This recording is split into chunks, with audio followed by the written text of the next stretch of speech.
Olá, bom dia. Agora 10 horas, 3 minutos. Seja muito bem-vinda, seja muito bem-vindo a mais uma rodada de sabatinas UOL e Folha, nessa disputa em São Paulo. A gente vem aí mergulhando nesse assunto. A partir de hoje, vamos entrevistar todos os 10 candidatos à Prefeitura da capital paulista, para justamente entender qual é a cidade que cada um desses candidatos sonha, né? O que esse candidato representa? As propostas que eles apresentaram até aqui são viáveis, não são? Elas correspondem às necessidades, aos desejos dos paulistanos?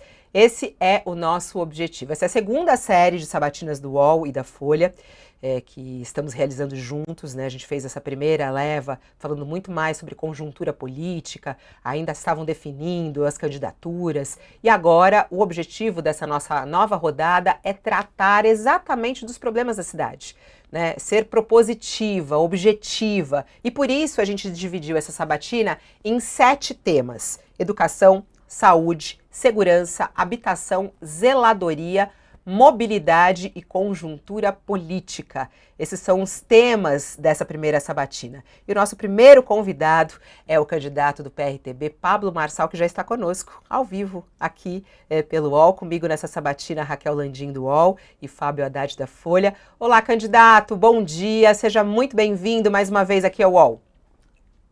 Façam todos um excepcional dia.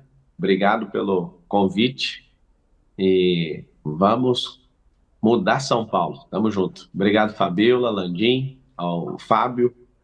Vamos para cima. Olá, Fábio. O Fábio, que é editor de cotidiana do Jornal Folha de São Paulo. Bom dia, seja bem-vindo. Bom dia, Fabiola. Prazer. Vamos debater São Paulo. Minha parceira do UOL, Raquel Landim. Bom dia, Raquel. Bom dia, Fabiola. Bom dia, Fábio. E bom dia, Pablo. Bom dia, candidato. Bom Bom, dia. até para a gente explicar aqui para nossa audiência as regras dessa nossa sabatina aqui. É o seguinte, para a gente conseguir cumprir esse objetivo de tratar desses 7 assuntos, a gente tem uma regra que é muito importante, né, para cada bloco. A gente vai colocar ali uma média de duração de 8 minutos, né? Se ultrapassar um pouquinho ali, não tem tanto problema, mas 8 minutos. E a ideia é não fugir do tema, né? A gente pede para falar sobre esse tema, fugiu do tema, aí tem advertência, entendeu? Fugiu do tema, advertência, ó, não pode fugir do tema. Aí se fugir de novo do tema, mais uma advertência. Na terceira, eu vou encerrar o assunto e a gente passa para o próximo, tá? Mas acho que a gente não vai ter esse problema aqui não, porque tem muito assunto para que a gente fale de cada um desses temas. A gente dividiu aí nessas 7 temas, eu vou começar pela área de educação, e o tempo começa a correr somente no início da sua primeira resposta. Bom, queria falar sobre educação, até porque esse é um tema que eu sei que é muito caro a você, né, candidato? O tema educação, pelo seu trabalho, inclusive pela sua história. Tem no seu programa de governo ali algumas ideias, né, para até trazer novidades do currículo escolar da rede municipal de ensino. O seu programa de governo diz: o currículo escolar será atualizado para incluir temas modernos e relevantes, alinhados com as demandas do mercado de trabalho. Incorporar no currículo escolar programas que ensinem princípios éticos e valores morais. Né? Isso é o que está aqui, as aspas, dentro do seu plano de governo. Eu queria saber quais são essas disciplinas que o senhor quer colocar. O senhor pretende seguir a Base Nacional Curricular? Porque isso é obrigatório, mas o senhor tem também, né, a liberdade de colocar novas disciplinas. Queria saber quais são essas disciplinas e no que isso está baseado, né? Tem algum estudo que o senhor traz para essas novas disciplinas serem incorporadas na rede municipal de ensino? Bom dia mais uma vez a todos. Obrigado pela oportunidade de estar aqui. Obrigado a você por me dar a oportunidade de servir São Paulo. Eu recebi as regras, antes era uma apresentação, eu acho que eu poderia falar nessa apresentação, então a gente já segue nas respostas de cada tema, né? Mas para vocês saberem, eu sou o Marçal, estou liderando as pesquisas aqui em São Paulo, nas trackings, que é o que cada campanha faz, está muito mais assustador, na rua está mais caloroso ainda, fique em paz que vai ser no primeiro turno. Em relação à educação, como você mesmo disse, Fabiola, é obrigatório cumprir a base curricular, então nós vamos cumprir. Assim como todo bom cidadão tem que cumprir seus deveres e cobrar seus direitos. Agora, a cidade de São Paulo, ela está um pouco complicada em relação à educação, porque os nossos números do IDEB só têm caído, né? São Paulo, por ser a maior potência do hemisfério sul, não só do Brasil, tinha que ser a número um. A gente gasta um pouco mais de 25 bi com educação a nível municipal, e isso não tem sido o suficiente nem para alfabetizar nossas crianças. Nível de alfabetização está em 38%. O prefeito realmente ele não preocupou com isso, ele preocupou em asfaltar a cidade até o Acre, segundo palavras dele, mas a educação não tem um acompanhamento. Talvez porque ele não seja educador, né? Eu, hoje, para vocês terem uma ideia, eu tenho 1,5 milhão de alunos na internet. Esse número de alunos é maior do que a maior faculdade do país, isso tudo é EAD, né, à distância, e eu tenho um carinho muito grande pela educação, eu também tenho escola infantil, né, e a gente precisa de trazer o formato lúdico para essas crianças, para a gente conseguir, até os 7 anos de idade, fazer com que seu filho, ou filho de alguma pessoa que você conhece que está na rede pública, conseguir ser alfabetizado. No contexto global, para todo mundo entender, o aluno de escola pública, ele sai do ensino médio, 90% deles não sabem fazer matemática básica, ou seja, é um fracasso total no nosso modelo de ensino. O que eu quero implementar, e eu acredito que isso vai mudar outras áreas, né? Porque a educação é a base de tudo. Tem 3 coisas que são fundamentais em qualquer tipo de governo, que se a pessoa não investir energia nesses 3, a gente vai ter problema na sociedade e vai ter um desregular na segurança, e eu vou explicar. Isso é educação, tá? Não estou fugindo do tema, porque educação molda tudo. Eu, Educação, esporte e empregabilidade. Emprego, por exemplo, diminui a criminalidade. Quanto maior a oferta de emprego, quanto maior a qualificação desses empregos, menor vai ser o problema da nossa segurança, que é o problema número 1 hoje, para a maioria dos paulistanos. Aonde que a gente resolve isso? A gente resolve isso na educação.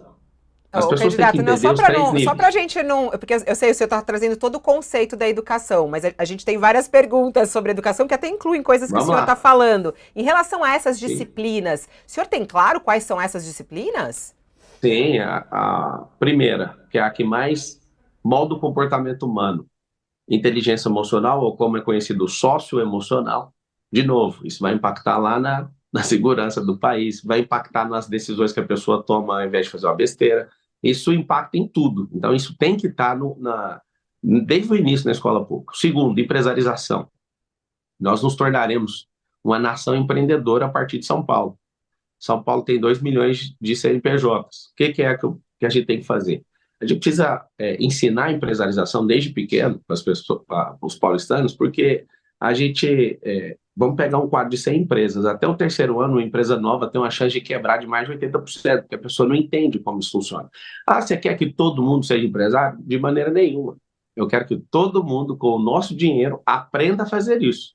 Nós vamos transformar a escola na escola olímpica, vai ser o maior marco de educação aqui na cidade de São Paulo. São mais de 60 esportes, esporte molda caráter. O que nós vamos fazer? Dar uma identidade esportiva. Marçal, você acredita que quantos por cento da população vai conseguir seguir no esporte? Eu imagino que nesses primeiros anos, de 30% a 50% das crianças vão se encontrar no esporte.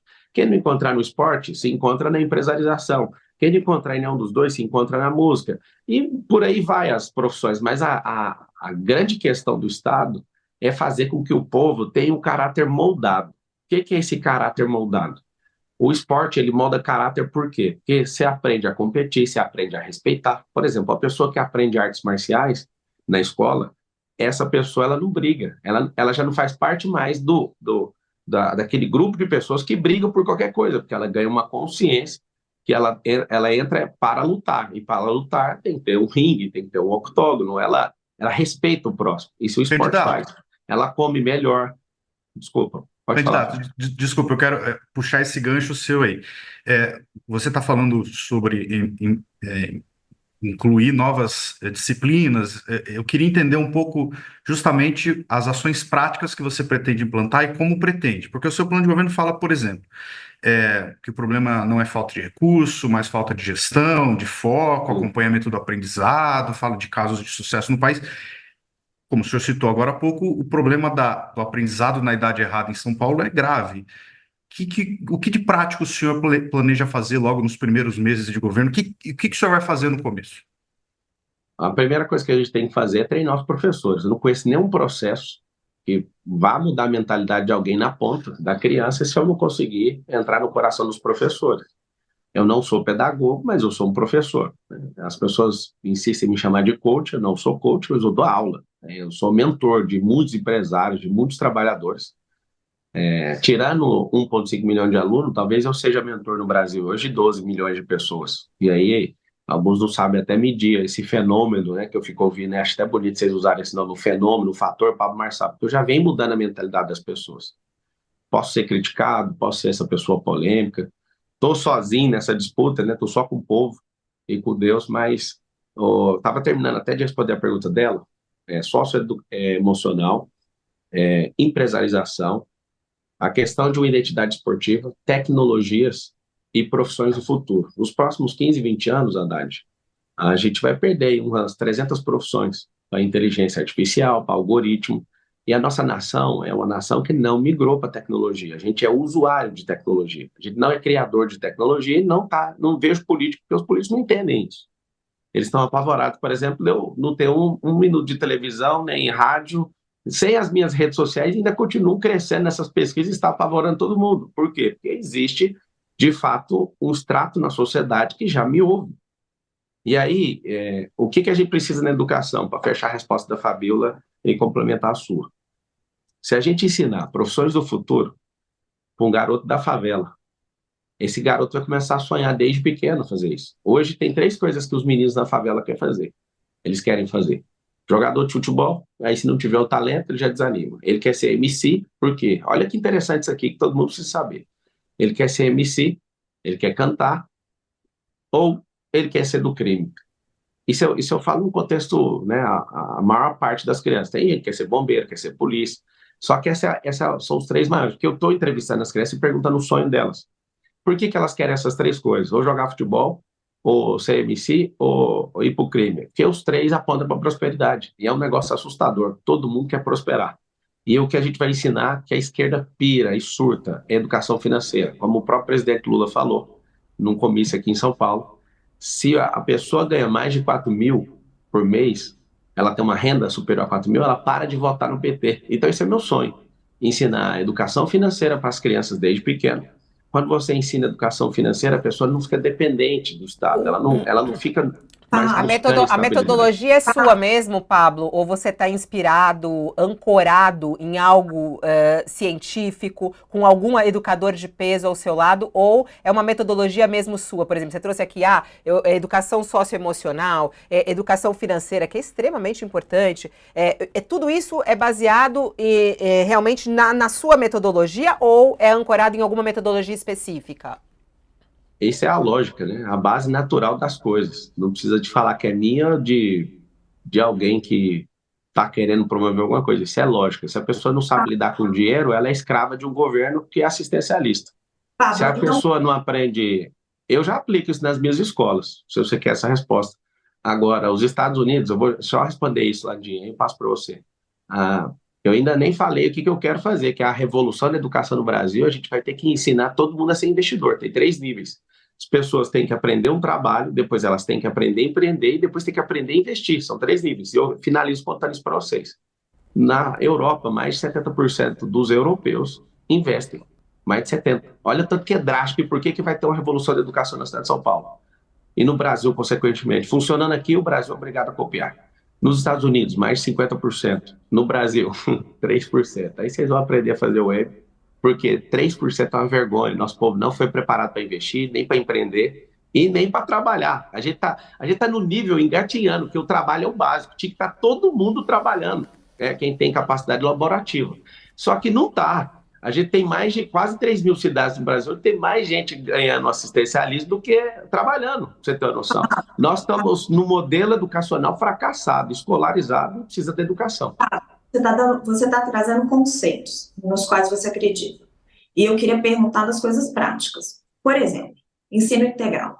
Você está dizendo que vai aumentar o ensino integral em São Paulo, que é uma demanda muito importante para a cidade, usando, vou até pegar o nome aqui, os centros para crianças e adolescentes. Os centros para crianças e adolescentes são para assistência social.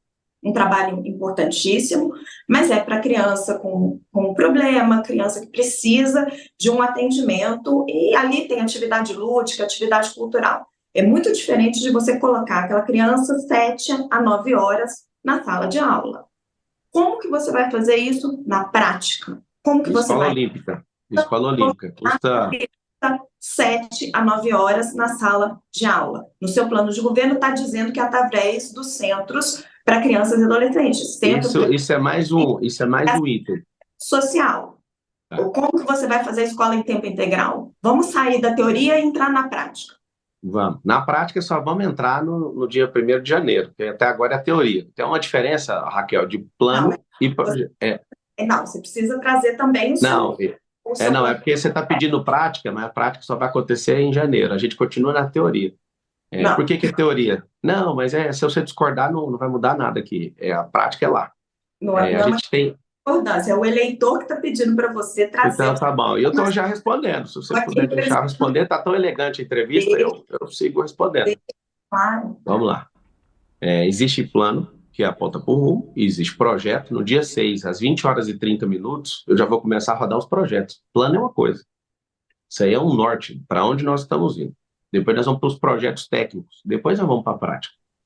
Para você que é paulistano e entende o que a gente precisa colocar essa escola em tempo integral, porque você trabalha, seu filho fica jogado com alguém. Então, quando eu falei que eu vou transformar a escola na escola olímpica, além do que você falou, Raquel, a gente vai ter pessoas, vamos ter as crianças treinando, a gente vai descobrir a vocação esportiva de alguém, sabe para quê? Para cuidar da saúde dela, da saúde mental, da saúde física.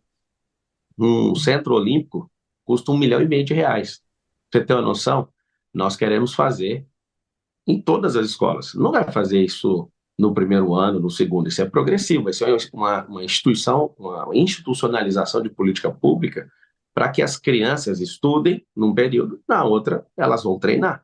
Nós vamos levar isso a chegar a um ponto de as crianças que forem para competições terem bolsas para rendimento, para crescerem nisso. A gente vai dedicar nisso. Não é para ocupar lugares apenas que já existem. A gente tem isso hoje, a gente quer ampliar, mas a grande verdade é que essa escola em período integral, ela é baseada naquilo que é o esporte. E tem mais de 60 modalidades, nós vamos descobrir a vocação que o seu filho tem para a gente ocupar a mente dele. Presta bem atenção o que eu tenho ouvido quando eu vou nas favelas. Por favor, o número 1, tá? Eu gosto de perguntar, Landim, para as mães, o que você faria se você fosse prefeita? Todas, é um negócio incrível. Todas não, 9 cada 10 que eu fiz essa pergunta, elas falam assim, cuida das crianças. E aqui eu quero deixar claro para todos vocês que eu fiz uma aliança com 2 crianças. Esse relógio que eu carrego aqui é do Theo, lá do Jardim Rosana, do Campo Limpo. E essa pulseira aqui, ó, é da Clarice. O Theo tem 8 e a Clarice tem 12. O do Theo, quando ele me deu... Deixa eu só terminar a resposta. Sim. Para mostrar que eu tenho uma aliança com o povo e que esse relógio é um tempo novo para as crianças e para os mais pobres. E eu me propus a andar com esse relógio para marcar esse novo tempo na cidade de São Paulo. Então nós vamos, além de ocupar e trazer recreação para o seu filho, a gente vai fazer seu filho ser um atleta de alto rendimento. Por quê? Para ele te dar orgulho, para ele honrar a senhora e o senhor, que é pai dele. Na maioria dos casos é sua mãe que responde, porque a maioria dos lares nas favelas são liderados por mulheres. Eu sinto essa dor. A minha mãe, por alguns anos, nos criou dessa forma. Pablo, é muito interessante o que você falou agora, né? De cuidar das crianças, né? Nós somos pais, você tem 4 filhos, né? Eu tenho uma filha, a gente sabe o quanto isso é importante. Tem um assunto que as pessoas falam que é polêmico e tudo mais, e que é difícil, né? Já que a gente está falando sobre novo conteúdo e o foco das escolas, educação sexual nas escolas. Né? A gente tem aí o uso da internet de uma maneira descontrolada, tem até um movimento em São Paulo, Desconecta e tudo mais, as crianças na internet. Me chamou a atenção até uma fala sua no Flow, que eu falei assim, nossa, eu fiquei bem impressionada, né? Que você falou, nossa, Igor, eu fiquei preso, tuas aspas, né? Fiquei preso por 20 anos na pornografia, desde os 5 anos de idade. Fiquei impressionada com essa idade, 5 anos de idade. Bom, a gente sabe sobre o risco disso para as crianças, né? Crianças pequenas, que às vezes não têm acesso, não têm um cuidado maior. Você acha importante ter esse conteúdo de educação sexual nas escolas, justamente para reduzir a violência sexual contra as crianças, que acontece muitas vezes dentro de casa? você ter uma noção, quando eu tinha 5 anos, não tinha essa internet desse jeito, que era só apertar e ver qualquer coisa aí, né? Eu acho muita gente a se libertar de pornografia. Eu fiquei 20 anos preso nisso. E na escola, a gente não pode falar nada de erotização. Ali não é o ambiente para isso. A matéria vai chamar, e deve se chamar, segurança sexual. Para a criança não confiar em ninguém em relação à sexualidade dela, para os pais também terem orientação, porque tem famílias que não têm orientação. Sempre perguntar para o filho se ele está tendo um comportamento estranho. Uma das coisas que mais preserva uma família, Fabiola, e inclusive a gente quer instruir os pais em relação a isso, porque não existe educação sem instrução para os pais. Na escola que meus filhos estudam, que inclusive é minha, os homens, nós estamos lendo um livro chamado Criando Meninos, do James Dobson. Então, os pais, eles estão lendo e estão sendo transformados, porque mostra que o maior cuidado que a gente tem que ter na sociedade é com os meninos. Olha que coisa interessante, as meninas são mais delicadas, mas são os meninos que têm a maior quantidade de morte precoce, delinquência, suicídio, a maior parte é eles que vão para a cadeia. Então, o regulador da sociedade é o pai, dá muita atenção para o homem, porque o homem ele é alguém desgovernado. A sociedade está nessa decadência por causa do homem. Respondendo a sua pergunta, deve-se falar sobre segurança sexual e não erotização. Por quê? Quando você coloca, só um pouquinho, quando você entra com um assunto e não põe limite nesse assunto, aí vem um militante, seja de qualquer ala, não estou falando do que ele é, e se ele é uma pessoa que não respeita esses limites, ele vai começar a falar e levantar a bandeira dele, o pensamento dele. Nós temos que ter muito cuidado nisso, a gente não tem que estimular esse assunto em sala de aula, a gente tem que falar sobre abuso, a gente tem que falar sobre essas crianças desde pequeno, contar para o papai e para a mamãe, se tiver alguém, né, com algum ato libidinoso, a gente tem que entrar nesse assunto. Escola não é lugar para erotizar a criança, ainda mais dando a chance para algum maluco sequestrar essas crianças emocionalmente, ou serem ridicularizadas por alguma forma. Ali não é um lugar para isso. Eu sou aluno de escola pública, eu sei que isso não é um assunto para ser falado dentro de sala de aula. Segurança sexual tem que ser falado, tem que ter cartilha. Agora, o que cada um pensa sobre sexo, isso aí seria o fim do mundo, destruir as nossas crianças. Vamos falar sobre saúde. Ultrapassamos um pouquinho de tempo, mas valeu a pena. Bom, saúde. Eu acho muito interessante que você, até hoje tem uma reportagem aqui no UOL, mostrando você antigamente, né? Você mudou bastante, né, ô Pablo? Não sei se você chegou a ver a foto sua. São Paulo vai mudar. Eu não acompanho notícias. Você mudou bastante. Você não acompanha o UOL? Não acompanho. Ó. Eu sei que eu gosto de ver os relatórios, e do dia 1 de junho até agora, salvo engano, já está com 22 mil matérias no Brasil com meu nome. Imagina se eu fosse acompanhar isso. Vou entrar eu gasto minha energia focando no povo. Eu vou entrar em saúde só para a gente não perder tempo aqui, eu não quero deixar de falar de saúde. Bom, no seu plano de governo, traz um pouco até dessa tua transformação. Eu puxei por aí, por causa do seu emagrecimento, sua atividade física, você anda sempre com marmita comendo, né, a sua comida ali, que é toda balanceada, bebendo água, a importância do sono e tudo mais. Você coloca isso no seu plano de governo como uma grande prioridade, né? Educaremos a população quanto a bons hábitos alimentares, sono, ingestão de água, prática de atividade física e outras medidas do dia a dia.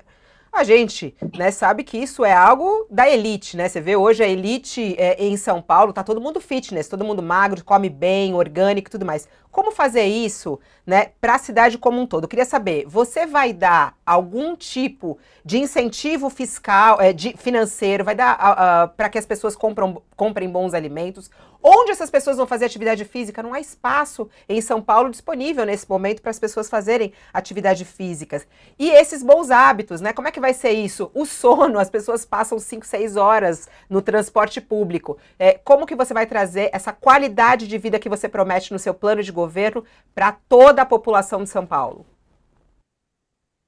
Uma coisa que eu fico chocado em ver é a capacidade que todo mundo tem de se destruir e de virar uma máquina, né?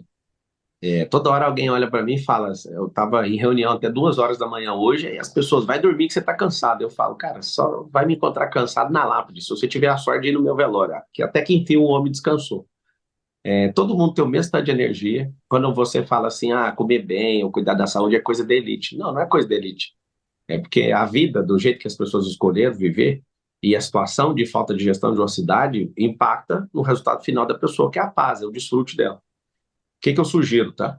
Quando eu falo que a gente vai criar 2 milhões de empregos nessa cidade, para descentralizar esses empregos e colocar esses empregos na periferia para redução desse tanto de gente, ficar 6 horas, igual você falou, de 3 a 5 horas aí dentro do ônibus. A gente tem uma movimentação que gera um estresse absurdo, um nível de ruído, de poluição nessa cidade, que a pessoa, por si só, ela fala, eu só tenho que sobreviver. A gente tem que mudar a mentalidade do nosso povo a partir da escola. Vai ter braço de educação também nas empresas, que eu acho que tem a ver com isso, que a gente vai ensinar isso para os funcionários. A prefeitura vai subsidiar isso. Sobre os espaços, eu vou provocar esses centros olímpicos também, nas favelas, não só para a pessoa ter recreação, para ela aprender desde pequena a ser atleta. Eu já pesei 100 quilos, peso 76 hoje, eu peso quase todos os dias, 76. Só que eu tomo o tanto de água que preciso tomar, eu durmo o tanto que preciso dormir, exatamente cumprindo para quê? Porque meu corpo precisa ter um cortisol regulado, meu sistema dopaminérgico tem que estar regulado, a minha endorfina tem que vir todo dia. Marçal, a pessoa que está ouvindo não está entendendo, você precisa fazer exercício. Precisa parar de comer açúcar, que vicia 10 vezes mais que a cocaína. Se você não cuidar disso, eu quero ensinar desde pequeno para as crianças. Diga. Queria esclarecer um ponto que você menciona na sua fala agora, e você já mencionou várias vezes, a criação dos 2 milhões de empregos em 4 anos. São Paulo tem 499 mil desempregados. Eu não consigo entender, você está inflando esse número ou você pretende atrair 1.500.000 pessoas para a cidade? Esse dado é completamente errado. A pessoa que está debaixo do assistencialismo e proibida de trabalhar, ela é desempregada. Ela só está sendo bancada por uma leitoa bem gorda. Esse dado é da Fundação SEAD. E estou acabando de te falar. Você junta seus 500 mil com todo mundo que está no assistencialismo e com mais pessoas que estão deixando essa cidade por falta de oportunidade, a cidade não tem crescido. Em 2016, o orçamento da cidade era inferior a 50 bilhões. A cidade não cresceu. A cidade vai bater um orçamento de 120 bi. Se você vê hoje o assistencialismo, no governo Bolsonaro, o assistencialismo podia ter uma renda alternativa. Você não pode proibir a pessoa de ter uma renda alternativa, senão ela é um desempregado profissional. Então, você tem milhares de pessoas na situação de desempregado profissional. Nós somos o país número 1, número 2 do mundo, que os jovens nem estudam e nem trabalham. Sabe o que acontece? Não tem oportunidade. Nós perdemos a vocação industrial, Holandinha, aqui na cidade de São Paulo. A gente foca completamente tudo nosso em serviço. E aí, essa criação de 2 milhões de empregos, eu sei que é assustador, só que 50% das empresas do Brasil estão no estado de São Paulo. 10% das companhias do Brasil estão na cidade de São Paulo. O que eu quero é criar um amortecedor, já que você entrou no assunto, um amortecedor empresarial, um amortecedor de fluxo. São 38 cidades em volta da cidade de São Paulo, região metropolitana. Só terminar. Quando você fala sobre a cidade de São Paulo, é porque você não pensa que isso aqui é a principal cidade fora as asiáticas, é a cidade mais poderosa do mundo fora as asiáticas. Nós temos 38 cidades. Para você fechar sua conta, você precisa pegar o cálculo por baixo, que está errado. Quando eu falo errado, não é a estatística, é porque o desempregado profissional precisa de emprego. O desempregado profissional, ele precisa de saber que ele pode crescer. Ele não precisa dar isso de herança para o filho dele. Um assistencialismo, todo mundo vai prosperar, todo mundo que quiser, e eu tenho que incentivar essas pessoas a querer isso. Agora, se você pegar as 38 cidades e somar, você vai ver que está precisando de 4 milhões de empregos. Vou te trazer um outro número, então, que mostra que seu número está inflado. A cidade de São Paulo, nos últimos 4 anos, gerou 767 mil empregos, segundo o CAGED. Antes que você fala que é incompetência do atual prefeito, eu fiz o acumulado desde 2007. E o máximo que a cidade conseguiu gerar foi 837 mil empregos. É por isso que vocês têm que votar no Pablo Marçal. É por isso que você tem que votar no Pablo Marçal, porque nenhum deles tem essa mentalidade. O único que tinha mentalidade de empreendedor é um traidor, que é o Dória. Não existe nem em termos de desempregados, nem em termos de potencial de geração de emprego da cidade. Não precisa se preocupar com isso. É o seguinte. Para fazer manchete? Não, Raquel, para gerar emprego, porque se a gente não promover as pessoas para o emprego, eu não consigo gerar mais novas empresas. As empresas geram os empregos, não é o governo, não é o UOL e não é o Pablo, são os empresários. Eu preciso gerar mais empresa, para gerar mais emprego, para gerar mais renda, para diminuir a inflação e todo mundo viver melhor. O que tem de novidade que esse povo não deu conta de fazer e eu vou fazer? O cinturão de empresas que fica nas periferias vai aumentar a qualidade de vida do mais pobre e vai sobrar tempo para ele treinar, para ele ter desfrute na vida dele. A gente vai diminuir a poluição da cidade. Só um pouquinho, deixa eu só terminar ali a resposta. Aí você já fala. É que eu vou pegar esse seu gancho, acho que vai encaixar bem. Mas tá indo tão bem, deixa eu só terminar e você dá o gancho logo Tá bom, manda lá. Quando a gente descentraliza isso, A gente não só está atraindo mais oportunidade e mais arrecadação sem arrancar nada de imposto de ninguém. Você traz mais empresa e mais emprego, eu estou aumentando a energia da cidade. A gente precisa voltar com a parceria com o Estado. A gente precisa voltar a trazer as indústrias. São Paulo, a cidade de São Paulo perdeu as indústrias nos últimos anos. E assim, se você tem isso, cria infraestrutura, a gente precisa de trazer gente qualificada também. Para quê? Para abraçar esses empregos, e principalmente os empregos tecnológicos. Quando o Certo. senhor fala Não, contra o vamos para a desemprego, saúde, Raquel. Vamos para a saúde. Eu quero saber. O Fábio tem uma pergunta de saúde. A gente está no bloco saúde. Vamos lá, Fábio. Mudou para saúde. Vamos lá, saúde. Vamos voltar para a saúde, então. De novo, no seu plano de governo. O senhor fala lá em combater a fila da saúde com parcerias com instituições privadas de saúde, também fala em programa de ocupação de vagas ociosas em hospitais privados. Quem lê isso, cidadão de São Paulo, imediatamente pensa em Corujão da Saúde do Dória, o senhor acabou de citar ele aí. O programa do Dória realmente teve um impacto inicial, uma movimentação na cidade, foi importante, mas ele não atacou o problema da morosidade das marcações de exames, tanto que a fila continua até hoje. E segundo especialistas, não há grande ociosidade nos hospitais privados, tirando o horário noturno, quando aí não há equipe, né? O custo disso seria muito alto. Em que o seu projeto é diferente do Corujão da Saúde? Por que ele vai dar certo e o Corujão não deu? Ele vai dar certo porque a gente vai fazer parceria com outros municípios, com o Estado, né? A gente vai colocar hospitais provisórios. Eu vou cumprir uma promessa para todo mundo que está me assistindo, pode avisar todo mundo. Tem gente que está há 4 anos numa fila de exame, e aí precisa tirar uma pedra dos rins e aquilo já está necrosado. Isso vai dar uma complicação muito grande para a pessoa e vai custar muito mais para nós todos para resolver esse problema da pessoa, quando que ela não tem a sorte de esperar tanto, ela acaba morrendo. Tem algo em torno de 447 mil pessoas em situação de espera para fazer exame e 192 mil pessoas aproximadamente para fazer cirurgia. Olha qual que é o problema. Eu me proponho a olhar o problema número 1 da cidade. Como todo, o paulistano decretou que é a segurança, porque realmente perdeu o controle. Mas se a pessoa não tiver vida, o que é a segurança? Então nós vamos dedicar nos mais pobres que estão precisando hoje. Nós vamos fazer um mutirão, não só com ociosidade de hospital, mas eu vou pedir, inclusive, ao Conselho de Medicina Nacional, a caráter de emergência, para a gente salvar esse povo nosso, para voltar àquela questão do exame à distância. Por quê? Porque a gente precisa detectar logo os problemas, e esses problemas, para ir diminuindo também esse tanto de entrada nas UPAs, a gente hoje, para você ter uma noção, 30% de toda a entrada que a gente tem nas UPAs é de gente que se acidenta. Aonde? Aonde não tem calçada. Nós temos que fazer um pouquinho, alguns milhões de milhões de metros quadrados de calçada na cidade. Então as pessoas estão sem calçada, isso está gerando um problema na saúde.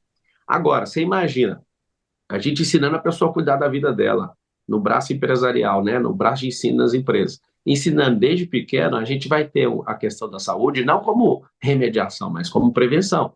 As pessoas cuidando delas, vai ser um marco a minha entrada na prefeitura, porque eu vou militar todos os dias nisso. Porque um povo saudável, um povo que desfruta, é um povo que produz mais e um povo que vive mais. Só que a intenção de quem hoje lidera o governo é que as pessoas vivam menos por causa da Previdência, porque parece que as contas que esses caras fazem não dá para pagar a aposentadoria de todo mundo. Então, a grande verdade é que, para terminar esse assunto, a gente precisa unificar esses prontuários. Todo mundo tem praticamente, né? Ou um vizinho tem, alguém tem um celular na mão, a gente tem que usar a tecnologia para isso. As pessoas, às vezes, têm que tirar um atestado para tratar um assunto de meia hora. A gente precisa, sabe de quê? De colocar essa prefeitura na mão da pessoa. Então, a gente vai criar, assim, mutirões para zerar isso. Eu fiz uma promessa, isso é uma promessa que eu estou dormindo com ela todo dia e eu vou cumprir. Zerar as filas de exame em 18 semanas. Isso é muita coisa. E vai vir um problema gigantesco, que eu já medi com a equipe de saúde. Vai vir muito mais cirurgias para serem feitas. E é aí que vai entrar. Vou entrar com parceria público-privada, que é essa que você falou. O Dória, já que você tocou no nome dele, ele fez um governo de 6 meses, depois empolgou e foi embora para o governo e largou a prefeitura. Ele ficou 1 ano e 90 dias e as coisas que ele acabou testando e funcionando foi tudo por água abaixo. O que a gente precisa fazer? Não é um trabalho de uma cidade, porque também, eu estava no Hospital da Criança e do Adolescente, o que eu vi de pessoas de outros estados e de outras nações ali, São Paulo é uma referência. Então, a gente precisa de energia de todo mundo, nós vamos pedir ajuda para todo mundo para tratar casos específicos. Agora, uma coisa que vai resolver, vai desafogar os hospitais públicos. A Prefeitura de São Paulo tem 41 mil imóveis. Isso é uma baderna, questão de gestão, A desculpa gente falar, mas vai, é uma ô questão... Pablo, a gente vai falar Não, sobre mas isso só em explicar a última habitação. coisa de saúde. Não, mas esse assunto aqui eu prefiro falar menos de habitação para o povo entender qual que é a solução da saúde. Precisamos pegar imóveis que não têm destinação nenhuma para fazer casas de apoio para desafogar os hospitais. Isso eu conversei, né, com doutoras ali no Hospital da Criança e do Adolescente. Se a gente tiver essas casas de apoio, a gente desocupa os leitos. A gente está com ocupação de leito e pessoas ficam meses ali porque elas não têm para onde ir. Eu vi bolivianos ali, eu vi venezuelanos ali, e a gente trata como se fosse paulistano. Por quê? Porque a gente aqui de São Paulo acolhe todo mundo. Só que tem como a gente pegar esses imóveis da prefeitura e começar a permutar isso e colocar isso próximo dos hospitais. Para quê? Para desafogar os leitos. Coisa mais inteligente para resolver problema de hospital é criar casa de apoio e trazer a iniciativa privada para ajudar nisso e criar movimentos para desafogar, porque elas já foram operadas e precisa desocupar o leito. Vamos entrar num Obrigado. assunto segurança pública, que é o que os paulistanos mais temem, inclusive, né, na nossa cidade. Raquel, começa aí. Segurança pública. Um dos suas principais propostas para a segurança pública é triplicar o efetivo da Guarda Civil Municipal. Você tem ideia de quanto custa isso? Tem, 100 milhões de reais. Só que isso precisa ser ao longo dos anos. Olha, não é o cálculo que é o cálculo oficial. A folha anual hoje da Guarda Civil Metropolitana custa 700 milhões de reais. Para triplicar essa folha vai chegar a 2 bilhões e 100 milhões de reais. É 1 bilhão e 400 milhões de reais a mais. Além disso, vai precisar fazer concurso, comprar farda, treinar. A academia hoje só consegue formar 1.000 guardas a cada 6 meses. Não tem nem armário para o pessoal guardar esse armamento. É praticamente impraticável em 4 anos. Como é que você vai fazer isso?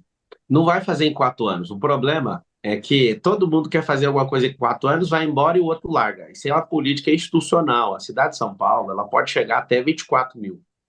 Eu propus 21 mil. A cidade do Rio de Janeiro, que é super violenta, tem mais guardas municipais per capita do que São Paulo.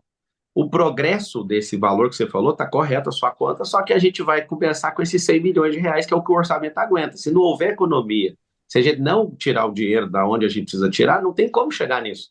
Eu sou um gestor. O governo está dizendo que você vai triplicar. Esse é o plano, isso mesmo. É porque você tem que entender o seguinte, a gente só tem política eleitoreira.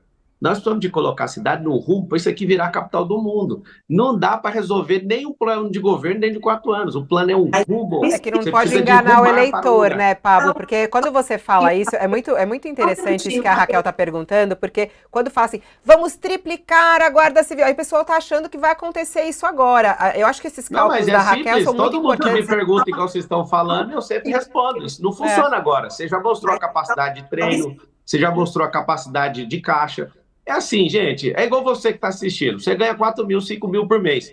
Um dia você vai comprar sua casa. Hoje você não dá conta, mas seu projeto é esse. Você precisa começar e não desistir.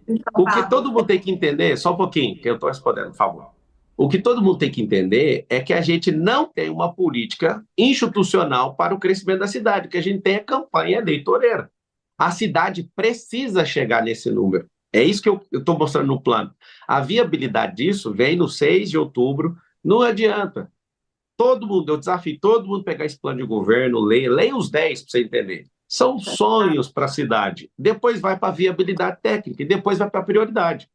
Em relação a escolher um pouco de dinheiro, só um pouquinho, em relação a escolher sobre aumentar essa guarda toda de uma vez. Então, por exemplo, se a gente coloca os empregos, que é o que a gente vai fazer, o subsídio de 7 bilhões de reais que está ali dentro do transporte coletivo, eu consigo carregar ele com preço promessa.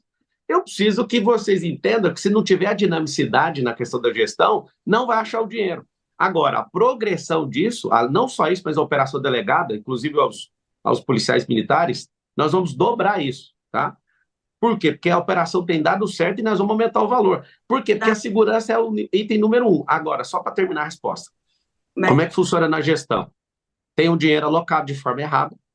Se a gente continuar, inclusive, tem gente querendo subir para 10 bilhões o subsídio de transporte, a gente vai criar esses empregos aí, vai diminuir o subsídio do transporte, isso não vai impactar as pessoas, porque vai diminuir a demanda de transporte. Aí eu vou carregar esse dinheiro para lá. Aonde que está a inteligência? Não é num papelzinho que você está lendo e falando assim, tem que cumprir isso aqui. Não é questão de cumprir, é questão de dinamicidade na gestão. Eu tiro o recurso de um lugar, isso funcionando, nós vamos zerar as filas daqui. Isso é periódico. Então, eu preciso primeiro atacar o problema de salvar as pessoas, depois o problema de emprego, e depois chegar na segurança. E a lógica é essa. Quando eu te respondi 100 milhões, esses 100 milhões é o que hoje dá para fazer, de onerar a folha, onerar o orçamento da prefeitura. Agora, na dinamicidade da gestão, vou diminuir esse subsídio ali e aplicar aqui. Isso com a criação de emprego, porque não é tirar o que a população já tem hoje. Candidato, então vamos lá, porque plano de governo não são sonhos, plano de governo são propostas que o senhor faz ao cidadão e o senhor vai ser cobrado por ela daqui 4 anos. Para triplicar o efetivo, o senhor gastaria 1 bilhão e 400 milhões de reais. O senhor já te falei de onde que dá para tirar esse dinheiro. Só um minutinho. O senhor está dizendo agora que o senhor só pode gastar 100 milhões de reais. Então, vamos rever o seu plano de governo e mostrar para a população de São Paulo. Com 100 milhões de reais, quantos guardas civil metropolitanos a mais o senhor vai colocar na Guarda Civil? Já está na conta os que vão ser chamados e dobrar a quantidade de pessoas que já estão, que foram aprovadas em processo seletivo. Para trazer mais 14 mil, o senhor vai gastar 1 bilhão e 400. Então, se o senhor só tem 100 milhões, quantos mil o senhor vai trazer? A sua proposta é bem mais modesta. É o seguinte, Raquel, essa questão de trazer esses guardas, isso vai ser progressivo, porque quanto mais emprego eu tiver, a segurança também vai precisar de menos gente. O que eu quero que você entenda é que vocês... eu acho interessante o que vocês estão fazendo, porque a realidade da cidade vai mudar. O tráfego, a mobilidade vai chegar na hora aí, ela vai mudar. Não é um negócio que você fala agora, é por isso que eu estou te falando, um plano de governo ele é um rumo. Nós estamos indo para um rumo, aí vamos para os projetos técnicos e vai ter que priorizar. Igual a pessoa que está assistindo precisa de lidar com o orçamento da casa dela. Ela marcou uma viagem, a família vai viajar.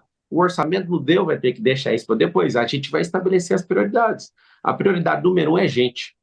Prioridade número 1. Com tecnologia, com a análise preditiva e com o anticrime, sabe o que vai acontecer? Talvez essa demanda diminua. E o povo vai falar, isso é inteligente. Parabéns. Por quê? Porque caiu a criminalidade. Exposição de emprego, tecnologia na criminalidade, o anticrime, talvez isso vai ter que ser revisto. Eu não tenho vergonha de falar nada disso. Não tem problema nenhum. Ah, você prometeu. Eu estou prometendo e mostrando a realidade. Isso depende de caixa. A gente tem dinheiro? Tem dinheiro. Tem que priorizar isso. Eu já expliquei de onde que pode tirar o dinheiro para fazer isso. Eu não vou falar para você, vai fazer de qualquer jeito. Não vai, porque na dinamicidade da gestão isso pode alterar. Agora, essa é a minha vontade, esse é o rumo que tem que levar mais de 4 anos para fazer isso. Nunca neguei que vai levar mais de 4 anos para alcançar isso. Você mesmo mostrou que na infraestrutura não dá, o treinamento não dá, o limite de capacidade disso, daqui. Vou passar só para o Fábio ele fazer uma pergunta ali. Eu acho que só é importante para amarrar aqui, né? Porque eu tenho muitos comentários, é muito legal ver como as pessoas falam assim, gente, mas é que quando ela te perguntou, você sabe quanto custa? Aí você falou o valor não é esse, é bem longe disso, aí você depois corrigiu e falou, isso não é para agora, né? Então, não, é só para ficar claro, eu acho que o senhor agora deixou claro. Vamos lá, Fábio, só para a gente rodar aqui, segurança pública. Vamos aproveitar de novo um gancho que você deu aí sobre tecnologia. O uso de tecnologia na segurança pública é um ponto que você bate bastante no seu plano de governo, e eu queria falar um pouquinho de câmeras, né? A ideia de um sistema de monitoramento amplo na cidade. Segundo especialistas, essa panaceia que se fala de câmeras, de uso de câmeras, ela não é um programa, uma estratégia de segurança pública em si, é uma ferramenta dentro de um programa mais amplo, ou deveria ser. Um dos efeitos que se estuda sobre o uso de câmeras em segurança pública é a movimentação da mancha criminal. No português, claro, o bandido sai de um lugar e passa a roubar em outro onde não tem câmera. Você não resolve o problema da segurança pública. O senhor tem um plano de segurança pública robusto, que envolva câmeras, envolva o uso de tecnologia, que o senhor possa explicar objetivamente para o eleitor de São Paulo nesse momento? Sim, nós temos 96 distritos, o distrito de Pinheiros, que é o que eu estou aqui agora, é o mais violento, onde tem mais registro de violência, né, de roubo, de furto. Vai começar por ele, e aí você está certinho. Quando você tem uma mancha no lugar, as pessoas vão roubar em outros lugares. A gente vai multiplicar isso até o último distrito dessa cidade. Se não arrumar um emprego, que o bandido ou vai ter emprego e vai deixar de ser bandido nessa cidade, ou então vai ter que roubar em outra cidade. se está correto. É isso mesmo. Mas a ideia, então, para entender, é ficar espalhando câmeras e sistema de Não é monitoramento pela espalhando cidade câmeras, não. até... Londres espalhou câmeras e lá tem centenas de milhares e a criminalidade é alta do mesmo jeito. Porque a câmera inteligente é para usar depois do crime para ver como é que foi o crime. Por isso que eu chamo anticrime e tem um pré-crime com análise preditiva, é justamente para isso. Para fazer o quê? Para inibir. E as pessoas saberem que estão sendo vigiadas e vai dar uma paz e todo mundo andar com o celular na mão. Cada 3 pessoas em São Paulo, uma já perdeu seu celular, para você ter uma noção. Então tá um caos esse negócio. Agora, todo mundo sabendo que está sendo vigiado, inclusive, por que vai começar pelo Distrito de Pinheiros? Porque é o mais perigoso. Você falou a leitura correta, eles vão esparramar, e aí, esparramando, você vai colocando em todos os outros distritos. O que é o grande erro? Todo mundo quer fazer grandes projetos, assinar contratos multibilionários sem testar, e o povo vê. Então, a gente precisa testar no lugar, as pessoas sentirem o conforto do que é essa análise e esse pré-crime. Eu não quero encarcerar as pessoas, eu quero que as pessoas saibam que roubar da cidade de São Paulo vai ser um negócio praticamente impossível ao longo dos anos. E aí, quando a pessoa vê isso, ela fala, vamos ter que ou arrumar um emprego, que é a proposta de geração de emprego, que é isso que diminui a criminalidade, mais do que as câmeras, tá? A proposta mais inteligente da cidade é a geração de emprego. Ô, Marçal, nessa linha de tecnologia, você falou numa entrevista, só pra gente amarrar, o tempo já até esgotou, mas isso, nossa, me causou tanta curiosidade. Na tua entrevista da Nova Brasil, você falou sobre drones, né? Os drones equipados com alto-falante, visão infravermelha para reforçar a segurança. Fiquei procurando no teu plano de governo, porque eu estava curiosa, não achei. Desistiu disso? Não vai dar certo? É muito caro? O que aconteceu? Se eu colocar tudo que eu quero no plano de governo, vai dar 10 mil páginas. Tem que colocar isso aí, como eu disse, é um plano que é um rumo, depois vai para os projetos técnicos e vamos para os testes. E interessante falar disso, que todo teste, a gente não vai gastar R$1 de dinheiro público. Nós vamos fazer a iniciativa privada mostrar e as pessoas vão olhar e vão falar, isso aí está aprovado. Tem muita coisa, Fabiola, que a gente, inclusive, vai desenrolar depois que ganhar. E a dinamicidade da gestão é isso, é você ver a necessidade, não ter orgulho, né, de falar, nossa, isso aqui tem que ser feito. E se for uma inviabilidade, tiver inviabilidade técnica, eu quero que todo paulistano saiba. Se não tiver viabilidade técnica, não der para fazer, eu não sou idiota e nem ignorante de falar, precisava, não vou falar para as pessoas. A questão técnica não foi viabilizada. Então, assim, é igual a questão lá da guarda que a gente estava falando, só um pouquinho. Se não tiver a viabilidade, que é o dinheiro, quem vai pagar não tem o dinheiro. Então, precisa de ter essa realocação de recursos para conseguir fazer isso. Não, e por isso a importância desse... anticrime, funcionando o anticrime, já não precisa mais o povo entender. Tipo, se você com tecnologia conseguiu resolver, por que vai triplicar o negócio? Eu acho é questão de lógica. É muito importante. Tem muita gente mandando mensagem aqui, até falando, nossa, que bacana essa sabatina, porque a gente está podendo conhecer um pouco mais, né? E justamente isso, de não ser, porque até usando as redes, é muito vendedor de sonhos, né? E aí, qual é o caminho para essa prática? Como você disse, a prática começa em janeiro do ano que vem, não é agora. Mas a gente tem que ter um caminho para isso, você como empresário sabe bem. Bom, no seu plano de governo tem lá uma frase que eu acho até bem provocadora para outros candidatos, seus concorrentes. Faremos o maior programa habitacional da história. Bora entrar na área de habitação, candidato. Bora. Você diz lá, construção de novas casas nas periferias, vamos construir as casas, reformar, trazer ali uma urbanização para as favelas. Vamos mapear, gestão, transformação de imóveis vazios na cidade. Esse ponto me interessa. O senhor menciona ali a existência de 590 mil imóveis desocupados em São Paulo. Isso incluindo 40 mil da prefeitura, né? Isso é algo muito forte, muita gente usa esse número. E aí o senhor diz, vamos usar esses imóveis. Quero saber... Quanto vai custar a compra desses imóveis? A prefeitura vai comprar isso, não vai comprar? Vai tomar isso por conta das dívidas que existem? Deixa eu só concluir aqui, candidato. Tá bom. E aí, muito importante, quem vão ser os beneficiados? Quem vai ter direito a esses imóveis? Um beijo para todo mundo aí, olha que número bonito. 13 mil pessoas assistindo aí no UOL.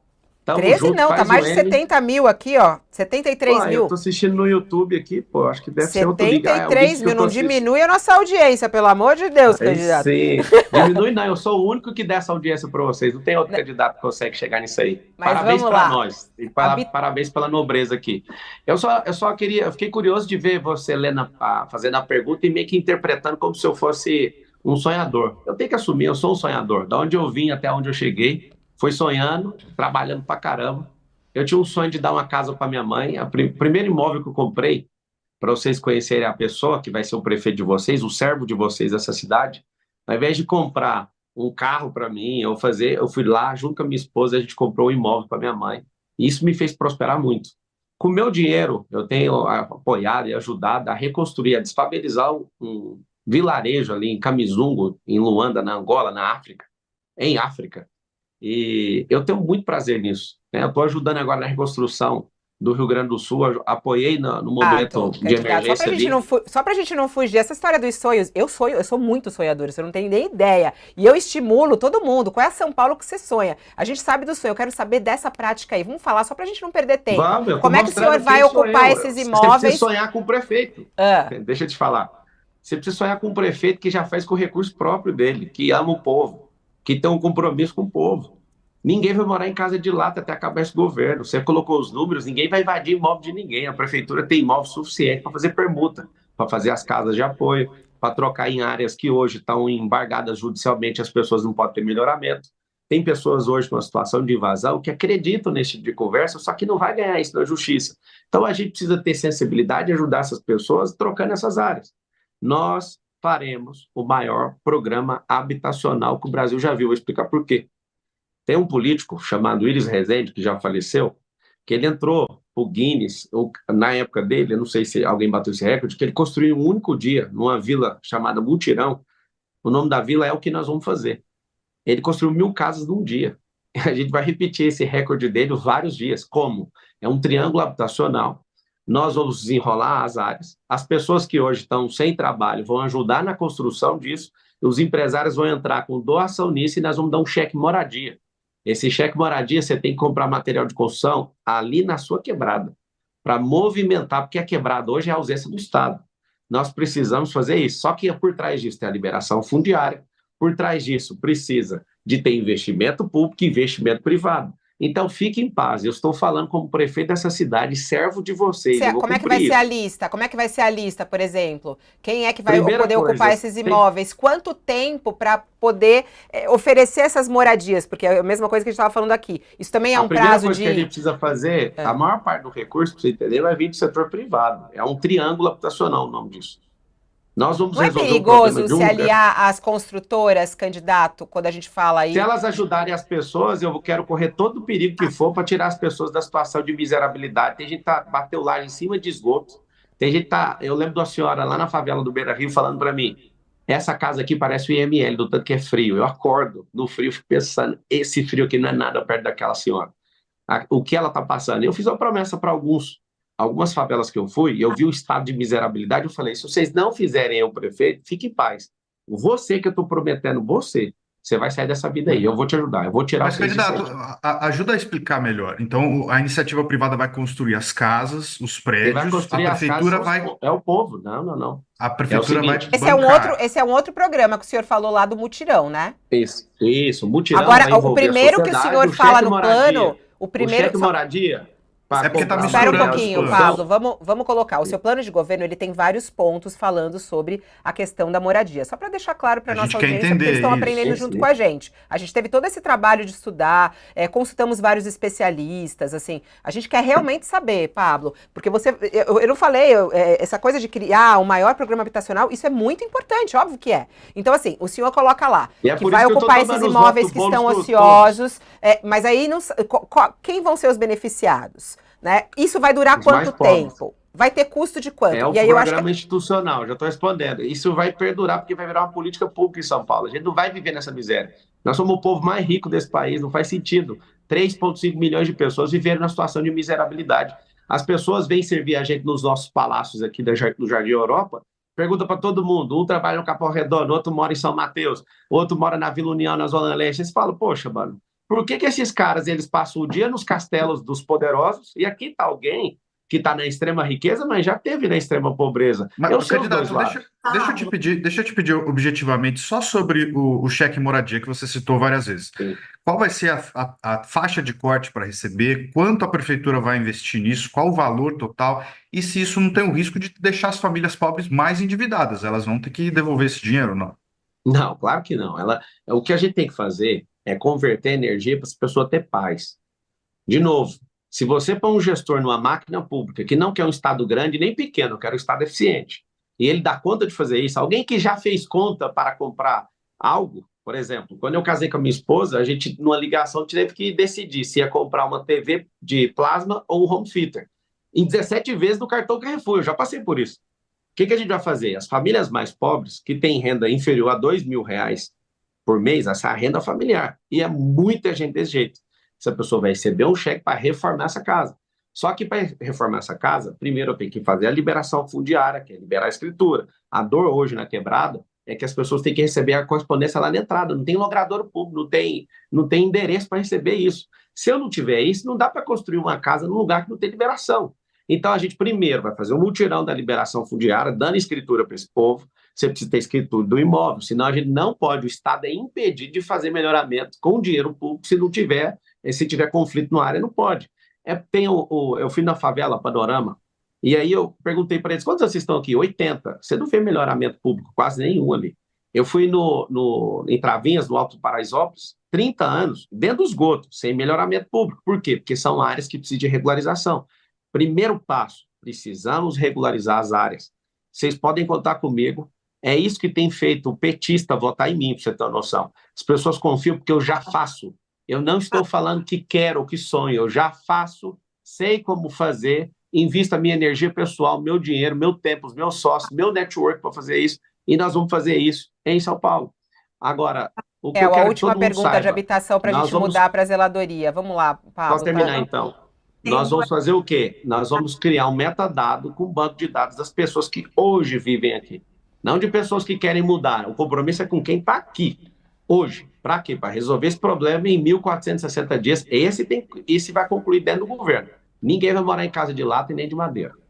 E faz o M28 aí, quem estiver assistindo. Exato. Obrigado pela audiência. Os assuntos são complexos e a gente tem um tempo curto.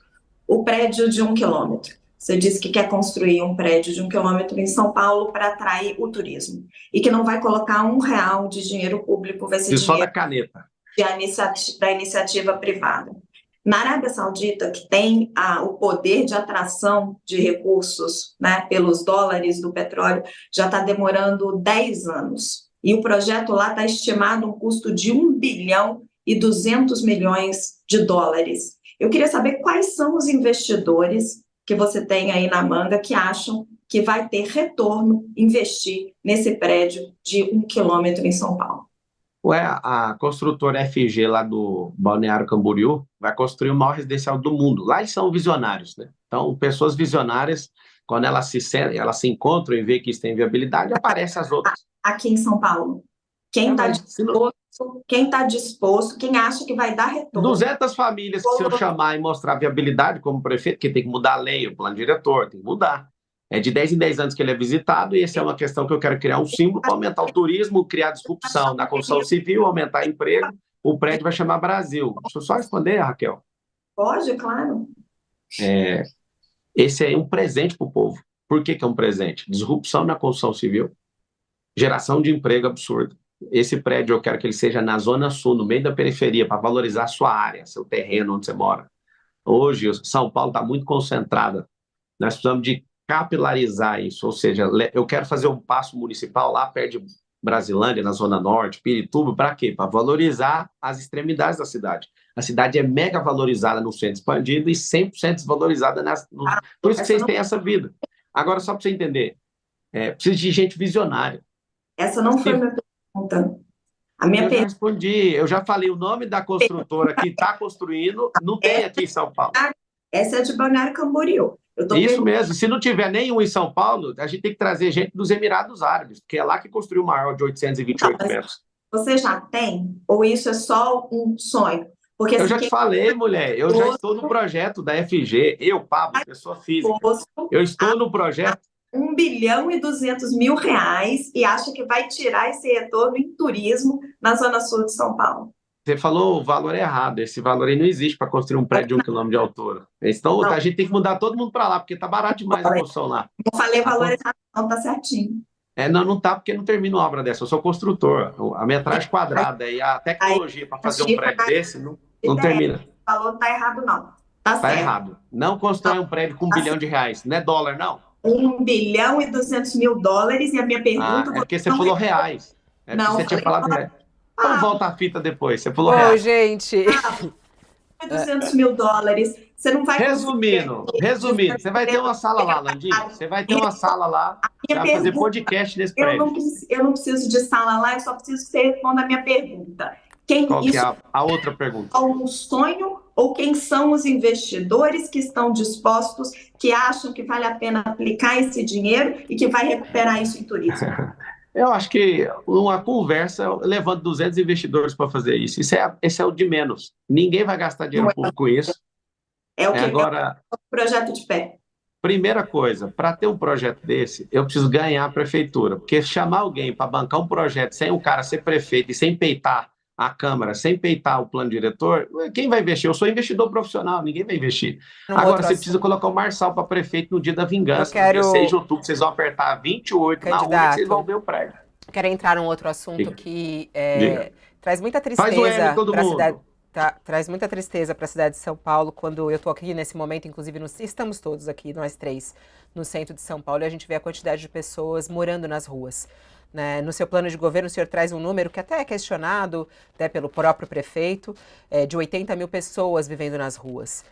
Mas o seu plano, apesar de trazer esse número muito triste e preocupante, não há nenhum plano exato para tirar essas pessoas da rua. Eu queria saber se o senhor se compromete a retirar essas 80 mil pessoas das ruas da cidade de São Paulo? O nosso coordenador do plano de governo é o Sabará, que era secretário, já foi secretário da prefeitura e secretário do governo do estado, saiu me conhecendo, sabe aonde? Na questão do Rio Grande do Sul, na ajuda de 206 carretas que eu mandei para lá, e ele é uma pessoa comprovadamente que tirou 3.500 pessoas da situação de rua e deu emprego com a Arca, que é uma ONG. Hoje, essa assistência, né, de tirar essas pessoas e cuidar delas, algo em torno de um pouco mais de 2,6 bi no orçamento, só que 1 bilhão é destinado para essas ONGs que estão ajudando nisso. Só que tem ONG tipo a Craco Resiste que recebe dinheiro público para manter, para fazer esse negócio continuar. O aumento, quando você fala o número, não foi eu que saí contando o número, nem minha equipe. Isso aí tem números de 60 a 80 mil, mas de todo jeito é um Morumbi lotado de moradores de rua. Essa é uma situação que a gente precisa tratar com emergência. Falar que vai zerar em 4 anos, ninguém conseguiu fazer isso. Agora, tem 3 ambientes: a rua, o abrigo e o emprego. A gente precisa promover essas pessoas. Leva, em média, 7 vezes uma entrevista com a pessoa, segundo o Sabará e a Arca. Eu preciso repetir 7 vezes com a pessoa para ver se eu levo ela para o abrigo. Do abrigo, a gente precisa levar ela para o emprego. E aí está o problema. A Cracolândia hoje não é só crack. A maior parte do problema hoje é álcool. As pessoas estão se beneficiando ali dos abrigos para ficar ali à noite, porque no abrigo você não pode ficar entrando e saindo toda hora. Se for virar à noite, tem que esperar amanhecer para essa pessoa sair. O que a gente precisa? Na formação de emprego, levar essas pessoas, elas precisam de 12 meses a 24. Tem gente que se recupera com 6. O maior instrumento de recuperação de gente é filosófico, é crença, é religião. O cara se apegar em algo mais forte do que ele imagina, ele dedica a vida dele e dá conta de sair mais rápido. O emprego é o que vai trazer a estabilidade para ele depender das próprias mãos, né, dele.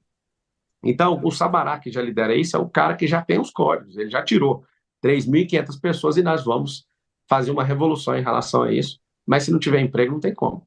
Tem que gerar emprego. Então não tem como prometer isso, não tem como prometer isso em 4 anos, que foi justamente o Abre, né? Então não tem. Vai ser uma tentativa de retirar essas pessoas da rua com vários modos, como o senhor falou. Nós vamos reduzir drasticamente. O Sabará assistiu, quase que zeraram a Cracolândia, mas tem um interesse público por trás por causa desse 1 bilhão de reais. Não zeraram, né, candidato? A gente sabe que aquilo lá é um fluxo que vai e vem, eu acompanhei muito isso, inclusive o trabalho de Sabará, até mesmo esse número que o senhor fala de 3.500 pessoas, não há comprovação exatamente sobre isso. Há comprovação pela agência de checagem. Isso aí está errado o que você falou, já foi comprovado. É por isso que eu uso o termo comprovadamente. Já foi comprovado. 3.500 pessoas retiradas das ruas durante essa gestão. E que muitas vezes voltam, como a gente sabe que existe esse fluxo. Isso. Mas aí, retirado e voltado, não é a garantia eterna que a pessoa não vai voltar. Ela precisa de estar inserida numa comunidade forte, onde ela vai continuar prosperando. Vamos lá, Fábio. Vai lá, zeladoria. Vamos falar de outras coisas da cidade também que são caras ao eleitor. A pesquisa Datafolha apontou no primeiro semestre que 84% dos paulistanos apontam o problema de buracos na cidade, buracos nas ruas, né? Em seguida vem o lixo na rua, em 71%, queda de árvores, enfim. São os problemas mais citados pelos eleitores paulistanos.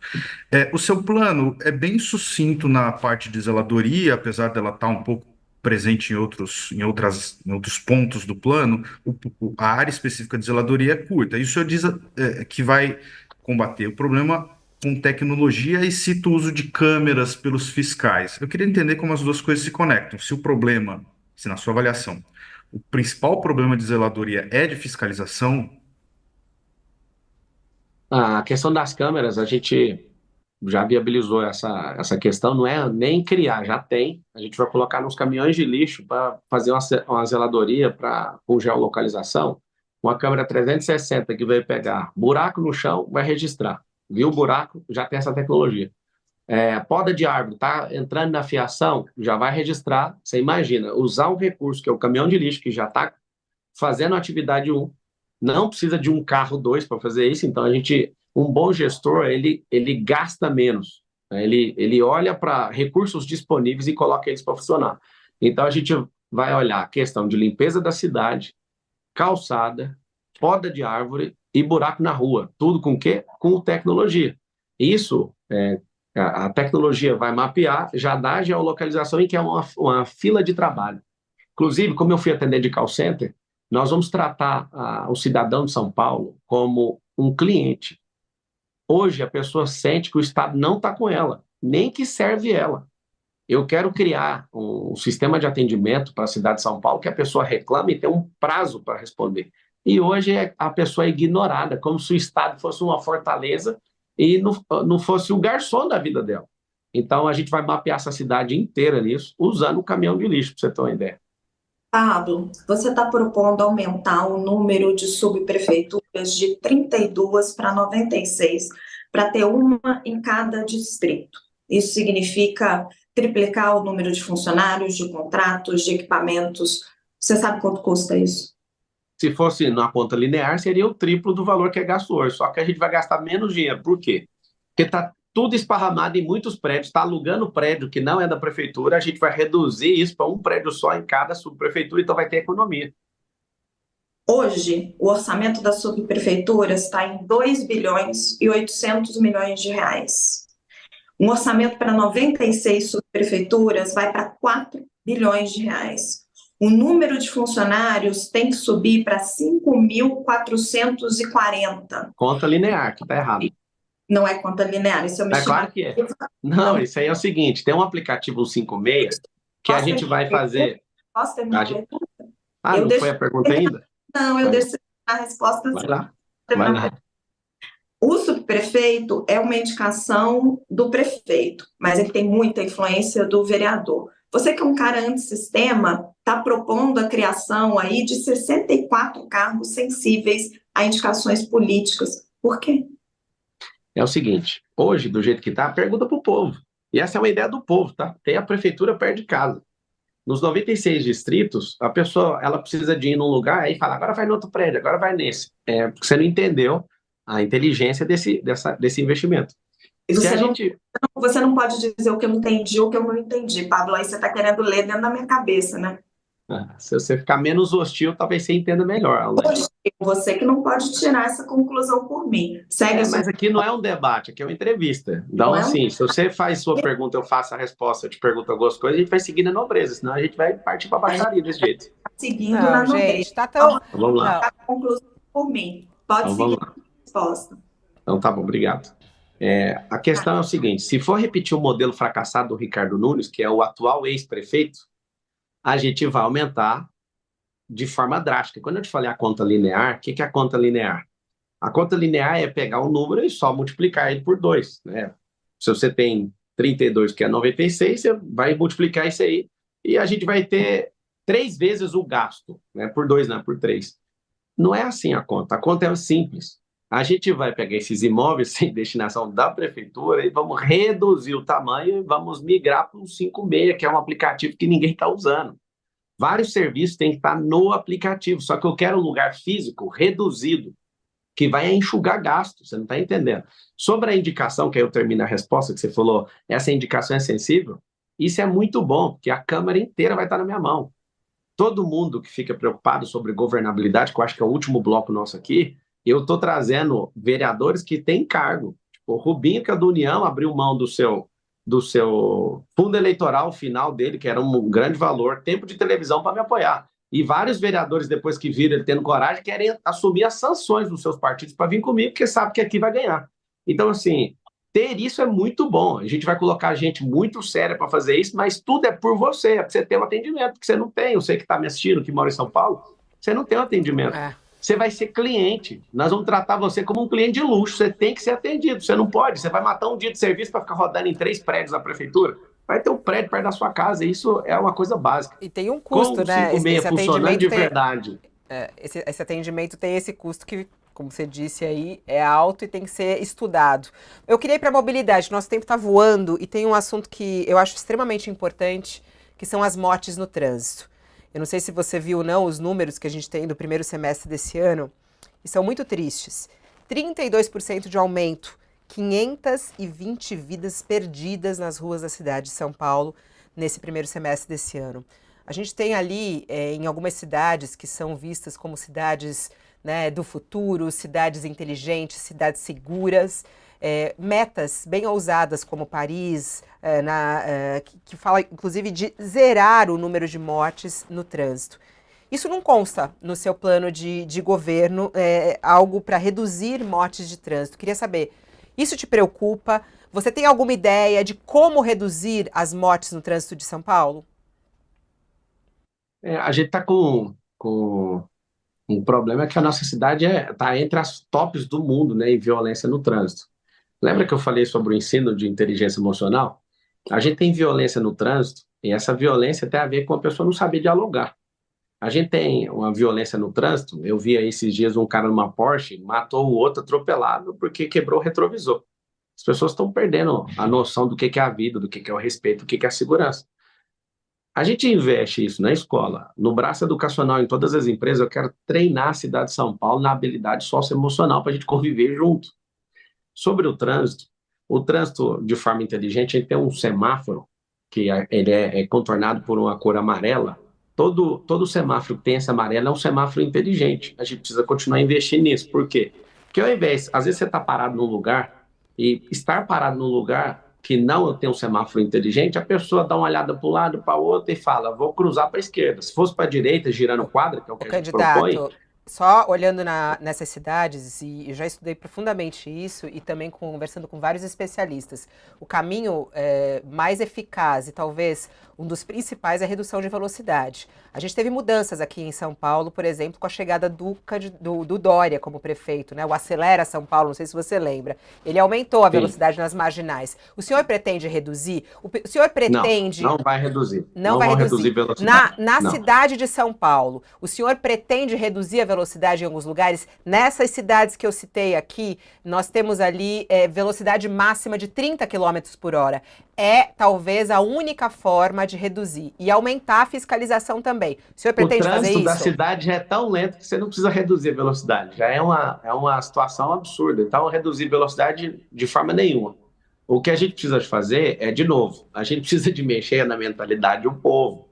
Nos Estados Unidos, todo mundo para no pare. Aqui em São Paulo, as pessoas não param nas esquinas. Elas entram de qualquer jeito. Isso é educacional. Não precisa reduzir a velocidade de um trânsito que não anda. Já está tudo certo a questão da velocidade. O que a gente precisa é investir para as pessoas respeitarem o pare, respeitar as vias. Numa discussão, não entrar nessa loucura. Quando diminuir essa criminalidade, com a oferta de emprego, a gente vai ter um trânsito menos hostil, fica todo mundo preocupado, com o vidro fechado, o povo fica tenso dentro de um trânsito, que é lento, isso vai aumentando a instabilidade emocional das pessoas, ela fica irritada com essas artérias travadas, que são essas grandes avenidas, e tem gente que leva 1h40 para chegar em casa todo dia. Ou seja, a gente precisa, melhorando a mobilidade, né, criando as vias expressas, está aí no plano, os bolsões de estacionamento nas 10 rodovias que entram na cidade de São Paulo, criando essas soluções, conseguindo viabilizar o giro de quadra à direita com sinal vermelho, igual nos Estados Unidos, sequenciado por um pare, a pessoa tem que chegar, parar, olhar. e girar a quadra. Não é contra a quadra, é giro de quadra. A gente vai aumentar a velocidade. Se a gente conseguir ter o Pablo Marçal como prefeito, 28 lá na urna, você já sabe o número, você vai ter uma possibilidade de ter emprego perto da sua casa, na periferia. Candidato, O que vai diminuir? Vai diminuir o problema de mobilidade, que é o quê? Esse caos, essas artérias todas travadas na cidade de São Paulo. Candidato, deixa eu entender um ponto, conectando as duas coisas com outro ponto do seu plano de governo, que é, o senhor fala de acabar com a indústria das multas, que as multas são feitas, o sistema de multas que é feito só para arrecadar dinheiro e tal. A cidade de São Paulo tem hoje 877 radares. Como é que se coaduna a ideia de diminuir o número de radares, e aqui uma pergunta, se a ideia é diminuir o número de radares, e fazer com que as pessoas sigam mais a regra de trânsito? É factível isso? Imaginar que com menos fiscalização eletrônica as pessoas vão parar menos no sinal, vão respeitar mais a velocidade máxima e se A vai única matar menos coisa, gente? Fábio, que pode mudar um povo é a educação. Ficar só fazendo 4 milhões, salvo engano, é 4 milhões todos os dias de multa, só está tirando o dinheiro do trabalhador. Eu acho isso injusto. Eu não falei de diminuir radar. Os radares podem continuar, mas a gente tem que abrir um período de conscientização, porque eu conseguindo ser prefeito, vocês me deram essa chance, votando no 28, no dia 6 de outubro, o dia da vingança. Nós vamos tirar esse consórcio comunista do Brasil aí, esses 4 outros candidatos. Depois do último debate, a gente conseguiu aí a baixa da Atena, ele vai sair. Está construindo um storytelling para isso, fica aí de primeira mão. O que a gente vai fazer? A gente precisa reeducar o povo para usar o trânsito. Mas em curto prazo, reduzir a mortalidade em curto prazo. Tem que treinar, deixa eu te falar. O braço educacional já vai começar no dia 1º de janeiro. Eu vou terminar. Mas o efeito disso não é longo? É claro, mas tem que começar. Se tivesse começado há 5 anos atrás, a gente estava tranquilo hoje. Não, concordo, mas eu digo para efeito mais rápido, para redução de mortes. O efeito mais rápido é falar com gente. Pegar essas multas e abrir um período e falar, nós vamos fazer um processo educacional para você ver. Aí a gente abre esse processo educacional treinando o povo. Agora, vamos para cima. Deixa eu te explicar. Se não treinar um povo, não tem como mudar isso. E é um sistema viciante que o governante da cidade de hoje ama essa receita. É muito dinheiro que a receita de multa está gerando para a cidade. Só que as pessoas estão mudando. Se o caráter da multa estivesse mudando as pessoas, a gente teria uma redução das multas. Só que não, ela continua crescendo. Por que é? Porque não tem o intuito de ter um trânsito melhor, é um intuito de arrecadação. Eu não sou contra a pessoa pagar multa, ela tem que pagar. Só que eu sou a favor da gente abrir um tempo de trégua para educar esse povo. Desde pequeno na escola, os funcionários dentro das empresas, criar esse ambiente onde a gente vai treinar um povo para falar, pelo amor de Deus, respeito o pague. Por favor, aprenda inteligência emocional para você parar de brigar no trânsito. A gente tem um povo hoje, gente tem mais homicídio no Brasil do que países que estão em guerra. A gente já chegou a ter 70 mil homicídios no ano. Você olha para o Japão, que é um povo que trabalha essa questão socioemocional, a gente tem 900 homicídios no Japão no ano. Eu vou girar aqui, mas né, esse assunto de mobilidade, assim, a educação é um dos pilares, né? Mas tem outras medidas aí muito importantes e que não estão aí. A educação, vamos para a conjuntura política, que cabe um pouco de tudo aqui para a gente amarrar essa sabatina. Raquel, começa, por favor. Candidato, o senhor disse no programa Roda Viva que o impeachment do ministro Alexandre de Moraes é uma questão do Senado, né? Porque cabe aos senadores decidir sobre esse assunto. Só que no sábado, o senhor vai estar o senhor disse que vai estar no evento, né, convocado ali pelo presidente Jair Bolsonaro, pelo ex-presidente Jair Bolsonaro, cuja bandeira é o impeachment do ministro Alexandre de Moraes. O senhor vai a esse evento? Essa é a principal bandeira, é a principal reivindicação. Por isso eu pergunto a opinião do senhor. O senhor é a favor do impeachment do ministro Alexandre de Moraes? Da onde que você tirou a que eu falei que eu vou? Eu vi pergunta sua no WhatsApp, eu nem te respondi, mas você está afirmando isso da onde? O senhor confirmou para os organizadores a sua presença. Negativo, nunca confirmei, é uma surpresa o 7 de setembro. Nunca confirmei, é uma surpresa. Dia 7 você vai saber. Não confirmei isso com ninguém, isso é uma inverdade que você acabou de falar. Ou então o senhor não vai? Do jeito que vocês gostam de falar, fake news. Isso aí foi uma fake news. Você me perguntou no WhatsApp, eu não te respondi, para ninguém. É uma surpresa. A resposta é surpresa. Surpresa. Não precisa ficar ansiosa, Raquel, é surpresa. O senhor é a favor do impeachment do ministro Alexandre de Moraes? Olha, o que tem que ser a favor é o povo, certo? Eu estou candidato à Prefeitura de São Paulo. A Prefeitura não tem competência disso. Tem exagero? Sim. Igual vocês noticiaram, tem que ser apurado. Quem faz isso não é jurídico, tá? Eu fiquei 5 anos na academia achando que tudo funcionava como instrumento jurídico. O impeachment é político-jurídico. Se ele não for, se não tiver alguma situação em relação aos exageros, eu acredito que ele vai ter um problema muito grande. O que ele precisa de fazer? Ele precisa reconhecer esses erros. Falando agora para não criar uma ruptura, porque o impeachment cria uma ruptura absurda. Então, vocês precisam cobrar os senadores. São 81 senadores da República que precisam ser pressionados até a morte. Vou melhorar para não parecer que eu quero que matem eles. Eles têm que ser pressionados até o último respirar deles enquanto senadores da República. E precisa fazer isso. O senhor abraça várias bandeiras do bolsonarismo, mas o senhor poupa o ministro Alexandre de Moraes. Pouco não, ele tem que ser investigado. Nunca poupei. Isso é outra mentira sua. Raquel, isso é mentira. Não é mentira. É mentira. O senhor não acabou, estou poupando. Falei que ele tem que ser investigado. O senhor acabou de se esquivar de dizer... Não esquivi, não. É porque vocês estão querendo... Sabe o que vocês estão querendo? Não do impeachment do ministro... Não, eu vou te falar que eu sou a favor. Sou a favor dele ser investigado. E quem tem que fazer é o senador. É o Senado que faz isso. Você não vai pôr palavras na minha boca, Raquel. Você não tem habilidade para colocar palavras na minha boca. Não vai colocar. Do Pablo Marçal. A opinião é simples, que seja investigado, que ele reconheça os erros, que a Folha de São Paulo mostrou que ele passou dos limites. Passou. A corte, então você quer uma opinião? Eu vou dar uma opinião, tá? Não coloque palavras na minha boca, tá bom? Seguinte, colocou sim. Você falou que eu ia, você falou que eu iria, você mentiu. Isso é mentira. Eu não menti. Mentiu. Você vai ter que ouvir a verdade agora. Você mentiu porque eu não dei essa declaração para ninguém. Eu não menti. Vamos lá, então. Mentiu. Eu vou... É o seguinte, deixa eu terminar, já que você provocou o assunto, para te mostrar que eu não tenho que curvar minha cabeça para ninguém aqui nessa república. O seguinte... Eu não menti. O que está acontecendo... Você acabou de falar que eu confirmei. Não confirmei isso para ninguém. Em relação ao 7 de setembro. Tá bom? Vamos lá. Eu falei para todo mundo que é surpresa. Deixa eu responder, Raquel. Responde. Então, vamos lá. Certo, candidato. Vamos lá, para todo mundo saber. Não tem que curvar minha cabeça para ninguém. Só que vocês estão querendo me empurrar num problema. Vocês sabem que meu partido é frágil, que qualquer coisinha pode derrubar meu partido. Vocês estão loucos para ver isso, porque eu vou ganhar essa eleição. Não coloque palavras na minha boca. A Corte Suprema está politizada. Como um jurista, como alguém que é bacharel de direito, eu tenho uma declaração, já que você quer tanto a minha opinião. A Corte precisa recuar nessa questão política, devolver o ato fundamental do Congresso Nacional, que é a legislação.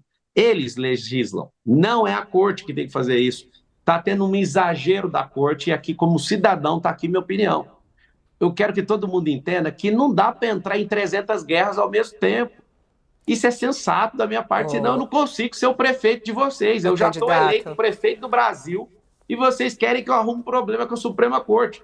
Sendo que eu entrar numa guerra dessa vai destruir a minha candidatura. Eu estou sendo honesto com todo mundo, não tem problema com ninguém. Quem quiser fazer isso, que coloque pressão nos senadores. O Cleitinho, que é do Republicano, senador por Minas Gerais, foi o primeiro macho dentro do Senado Federal a me apoiar. Ele mesmo falou para todo mundo e não tem ninguém me cobrando. Vocês querem colocar palavras na minha boca para complicar meu partido. Eu não tenho nenhuma dívida com ele. É a opinião, o candidato. Eu vou até mudar de assunto aqui, mas o que eu acho que a Raquel está pedindo... todo mundo que está assistindo aí. É a opinião até para saber qual é o caminho, seu mas pensamento. A minha opinião é que tem que ser investigado. Não tem ninguém que acho que ficou claro isso, candidato. Eu vou para um outro assunto que a gente está aqui no tema conjuntura política. Teve uma fala do governador de São Paulo, Tarcísio de Freitas, que é a seguinte, abre aspas, Marçal é a porta de entrada para bolos. E ele dizendo que o Nunes, o candidato, o atual prefeito, que tenta a reeleição, é o único que pode vencer Boulos num eventual segundo turno. Isso, inclusive, tem algumas pesquisas de intenção de voto que já foram divulgadas, essas que são registradas, né? E que mostram isso, inclusive. E aí se soma a algo que o senhor sempre fala, né?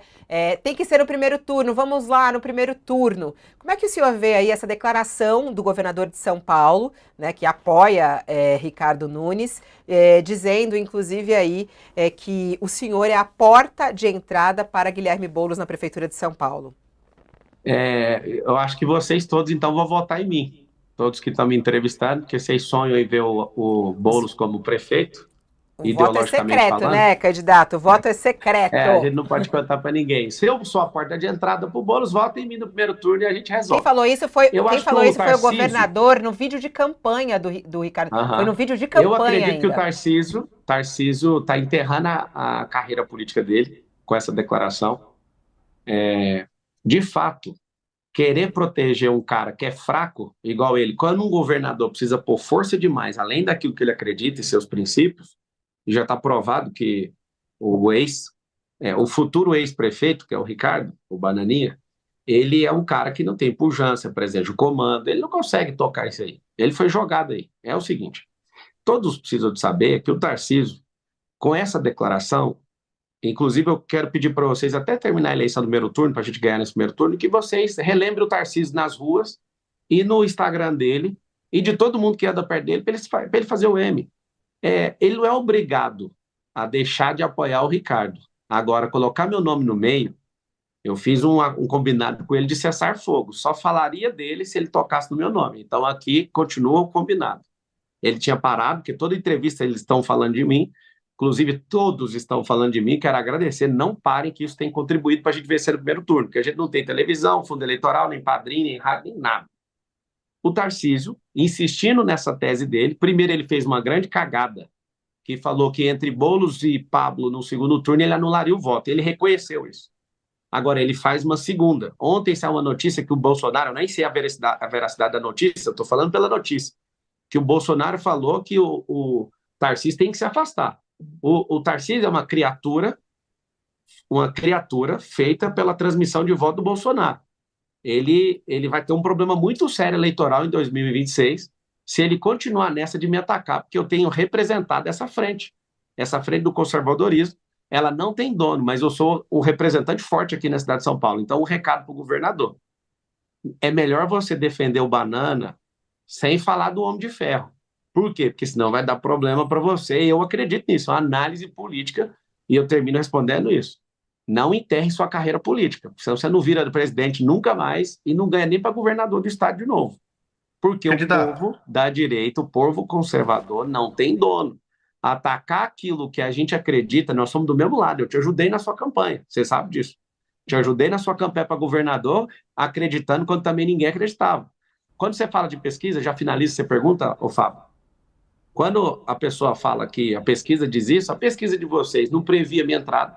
A pesquisa de vocês falava que o meu teto era 7, a De Veritach vocês não, acertou são o várias, governo do né, estado. candidato? Não é pesquisa nossa. O senhor, quando fala, parece que Não, nós mas é estamos que eu tô te pesquisando. falando, sabe o que é pesquisa? Essa última Pesquisa agora é uma foi o Real forma de Time que forçar. falou isso. Tem a pesquisa do Real Tanto Time que faz falou quem isso. falou, sabe por quê? Vou te explicar por quê. Porque é só mudar o viés da pesquisa, é para forçar a barra na sua cabeça. Por que o Datena vai sair agora? Datena vai sair agora para a pesquisa mostrar o Boulos na frente. Eu já estou na frente dos colados do pelotão, é só pegar a Veritach, saiu na CNN, saiu na Veja.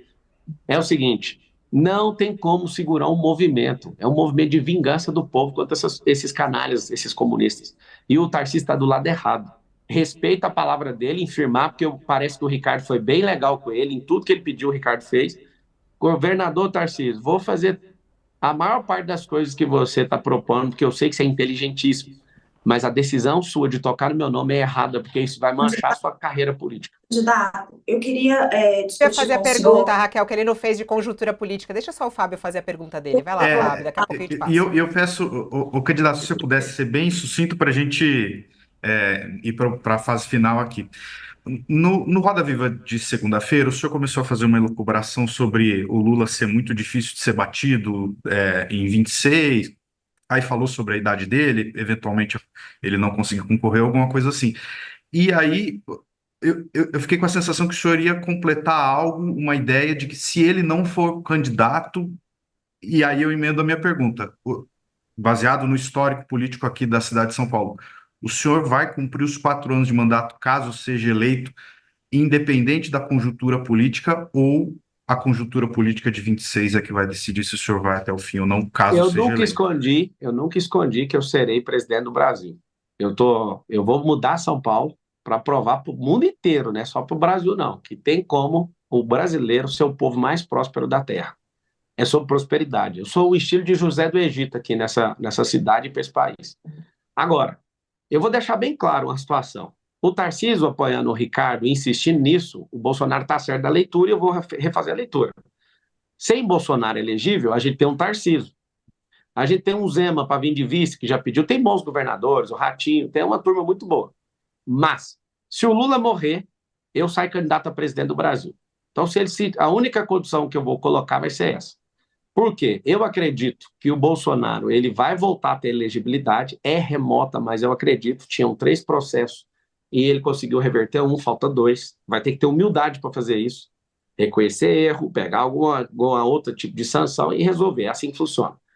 Eu acredito num plano brilhante. Em 2026, o Lula perdendo para o Bolsonaro, que aí vem uma revolta popular, de vamos devolver isso aqui, porque o governo do Lula hoje já fez um rombo fiscal em 24 meses, menos de 24 meses, de quê? Mais de 1 trilhão. Se ele repetir essa merda, ainda mais agora que ele trocou o presidente do Banco Central, ele vai baixar a taxa de juros e vai gastar como uma pessoa, um filho pródigo, que é o que ele está. Minha visão em relação ao Lula é que ele é o filho pródigo. Pegou a riqueza de um povo e está gastando tudo, que é a última chance dele. O que acontece?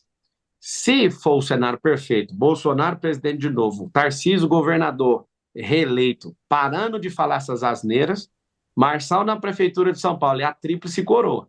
Não funcionando nada disso e não tendo ninguém, eu já deixo para o povo de São Paulo saber. Com a morte do Lula, pode escrever assim na notícia. Se Lula morre, porque ninguém dura para sempre, eu viro candidato a presidente, porque nem Tarcísio vai dar conta, porque ele apoiou o cara errado, o Bolsonaro vai estar inelegível e eu quero servir o Brasil. Só nessa hipótese, tá bom? Faz o M todo mundo, batendo 100 mil aqui na UOL, tem que juntar todos os candidatos juntos para fazer isso. A gente está indo... Tem bem rapidinho, Raquel. Rapidinho. Tem vídeo circulando no senhor da internet falando sobre o dízimo. Tem um deles em que o senhor diz o seguinte: eu parei de dar o dízimo quando vi um pastor abençoado pelos irmãos e ele ganhou uma Mercedes. A inveja foi tamanha, a pobreza era tão grande. E eu pensei, você não pode andar nesse carro. Eu pensei, se você é um pregador do evangelho, você não pode andar nesse carro. Os irmãos buscam a prosperidade, mas não querem abençoar quem te ensina. O senhor acredita que os pastores estão explorando os fiéis quando pedem o dízimo? Eu falei disso do pastor Aloysio, que eu convivi 20 anos, e quando eu dei essa declaração, eu era um comunista, né? Um cara que veio da escola pública, amava a pobreza e rejeitava a riqueza. Esse mesmo pastor tem um evento que eu dou um relógio de ouro para ele de 150 mil reais, que ele abençoou muito a minha vida. Pastor Aloysio, obrigado por ter sido meu mestre. Você destravou a minha mente em relação à riqueza. Você hoje lidera uma igreja chamada Videira, que tem mais de 300 mil membros. Eu nunca vi tanta gente prosperar como o senhor ensinou. Quero te agradecer de todo o meu coração e quero falar para todo o povo de Deus. Se você está num ambiente onde vidas estão sendo transformadas, continue contribuindo, acredite nessa liderança. E a igreja é fundamental para mudar e moldar a sociedade. Te agradeço a oportunidade de explicar isso aí, Raquel. Obrigado. E convoco o povo de Deus. Vamos vencer os comunistas e vamos tocar esse povo lá para a Venezuela. Comunista não vota. Cristão não vota em comunista. Jesus nunca dividiu o pão, ele multiplicou o pão. Candidato, para esclarecer, tem outros vídeos também falando sobre isso. Pode pegar todos os vídeos. O senhor está voltando atrás? O senhor acha agora que tem que pagar o dízimo? A minha cabeça era de pobre. É igual vocês discutindo o prédio de 1 quilômetro, sendo que vocês nunca construíram nada. É igual vocês falando de 2 milhões de empregos, sendo que vocês nunca geraram. Vocês mesmos, jornalistas, vocês nunca geraram emprego, vocês não sabem o que é isso. Vocês nunca geriram nada. É difícil ter que discutir com alguém que nunca fez isso. Eu era pobre, mentalidade de miséria e essa mentalidade de desonra. A pessoa que me serviu a vida inteira, eu já modelei mais de 200 pessoas. Uma das mais importantes foi o pastor, Aloysio Silva. Eu quero falar que eu amo a sua vida, obrigado por todo o investimento. E todo o dízimo que eu dei nessa igreja, eu prosperei muito e eu quero que todo mundo tenha a liberdade de fazer o que quiser. Um beijo no seu coração, candidato, o tempo tá esgotado aqui, né? Eu vou ainda dar os seus 2 minutos finais, mas eu tenho só uma curiosidade, tem muita pergunta que chega sobre isso, né? Como funciona o seu poderoso e eficiente sistema de comunicação de redes, né? A gente sabe aí das suas redes oficiais que foram derrubadas pela justiça, rapidamente a criação das redes paralelas que estão bombando, né? E fora o engajamento de tudo isso. Enquanto a gente está ao vivo, cortes são feitos, são publicados e tudo mais. Eu gostaria de saber como é que é feita essa equipe. São voluntários? São contratados da sua campanha? Quantas pessoas atuam nessa sua poderosa rede de cortes e comunicação? Obrigado. Eu nunca esperei que a Fabíola ia falar que alguma coisa minha é poderosa.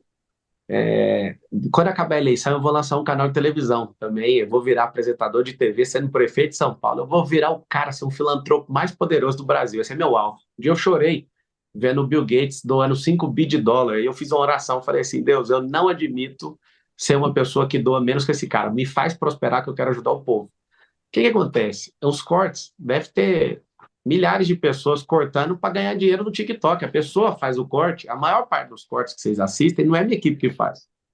Esse corte já está pronto. As pessoas estão aqui agora assistindo.